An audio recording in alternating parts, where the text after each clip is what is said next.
प्रिय दर्शकों, क्या आपने कभी सोचा है कि जगन्नाथ जी के प्रसाद को महाप्रसाद क्यों कहा जाता है?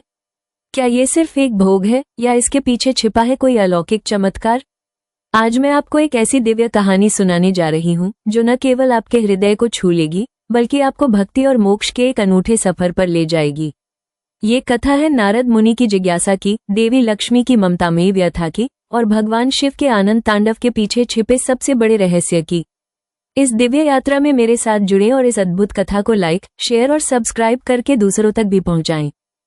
एक बार देवर्षि नारद मुनि वैकुंठ धाम में भगवान विष्णु से मिलने पहुंचे। उनके मन में वर्षों से भगवान विष्णु के महाप्रसाद को चखने की तीव्र अभिलाषा थी।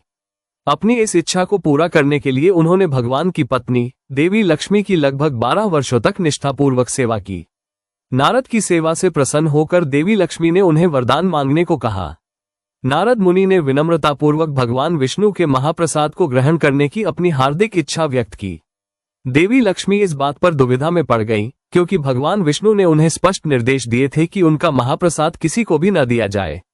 अपनी दुविधा भगवान विष्णु को बताते हुए देवी लक्ष्मी ने नारद को दिए अपने वचन की बात भी कही। भगवान विष्णु ने अपनी प्रिय पत्नी की बात सुनकर मुस्कुराते हुए कहा, हे प्रिय, तुमने बड़ी भूल की है, परंतु अब क्या किया जा सकता है।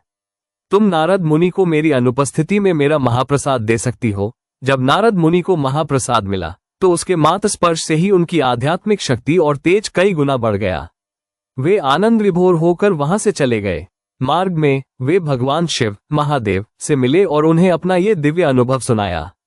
महादेव ने नारद से पूछा, नारद, तुमने इतना पवित्र प्रसाद चखा और मेरे लिए एक निवाला भी नहीं बचाया। नारद मुनि को अपनी भूल का एहसास हुआ।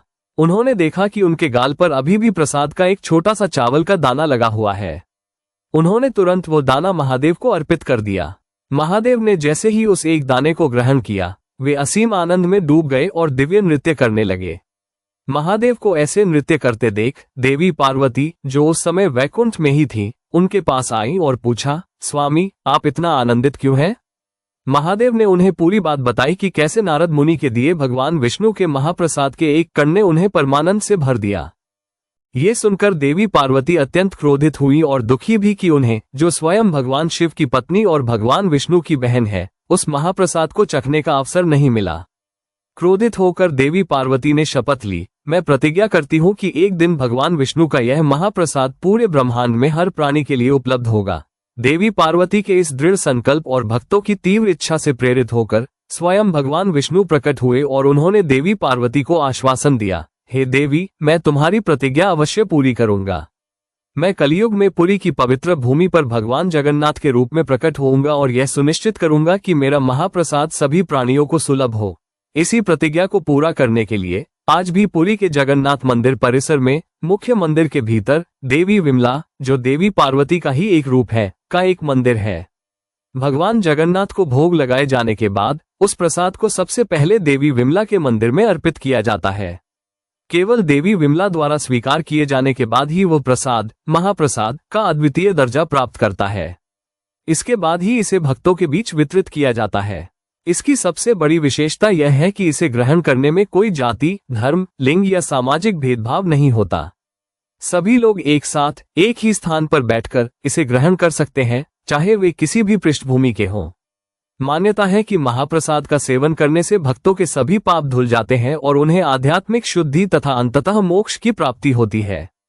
इसे स्वयं अन्न ब्रह्म, भोजन के रूप में ब्रह्म माना जाता है, जो जीवन और मुक्ति का स्रोत है।